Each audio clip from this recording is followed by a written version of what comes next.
एक बार की बात है, राजा अकबर व बीरबल दरबार में बैठे कुछ अहम मामलों पर चर्चा कर रहे थे। तभी बीरबल ने अकबर से कहा, मुझे लगता है कि ज्यादातर पुरुष जोरू के गुलाम होते हैं और अपनी पत्नियों से डर कर रहते हैं। बीरबल की यह बात राजा को बिल्कुल भी पसंद न आई। उन्होंने इस बात का विरोध किया। इस पर बीरबल भी अपनी बात मनवाने पर अड़ गए। उन्होंने राजा से कहा कि वे अपनी बात को सिद्ध कर सकते हैं, मगर इसके लिए राजा को प्रजा के बीच एक आदेश जारी करवाना होगा। वह आदेश ये था कि जिस पुरुष के अपनी पत्नी से डरने की बात सामने आएगी, उसे दरबार में एक मुर्गी जमा करानी होगी। राजा बीरबल की इस बात पर तैयार हो गए। अगले ही दिन प्रजा के बीच आदेश कराया गया कि अगर यह बात सिद्ध हो जाती है कि कोई पुरुष अपनी पत्नी से डरता है, तो उसे दरबार में आकर बीरबल के पास एक मुर्गी जमा करवानी होगी। फिर क्या था, देखते ही देखते बीरबल के पास ढेरों मुर्गियां इकट्ठा हो गईं और सैकड़ों मुर्गियां महल के बगीचे में घूमने लगीं।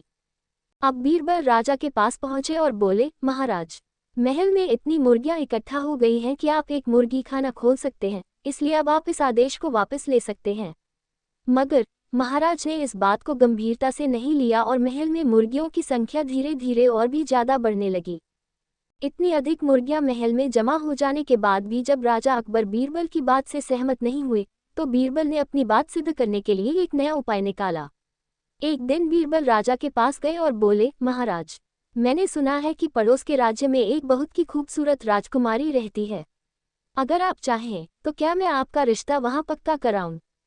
ये सुनते ही राजा चौंक उठे और बोले, बीरबल, तुम ये कैसी बातें कर रहे हो? महल में पहले से ही 2 महारानियां मौजूद हैं। अगर उन्हें इस बात की भनक भी लगी तो मेरी खैर नहीं होगी। ये सुनकर बीरबल ने तपाक से जवाब दिया, चलिए महाराज, फिर तो आप भी मेरे पास 2 मुर्गियां जमा करा ही दीजिए। राजा बीरबल का ऐसा जवाब सुनकर शर्मा गए और उन्होंने अपना आदेश उसी वक्त वापस ले लिया।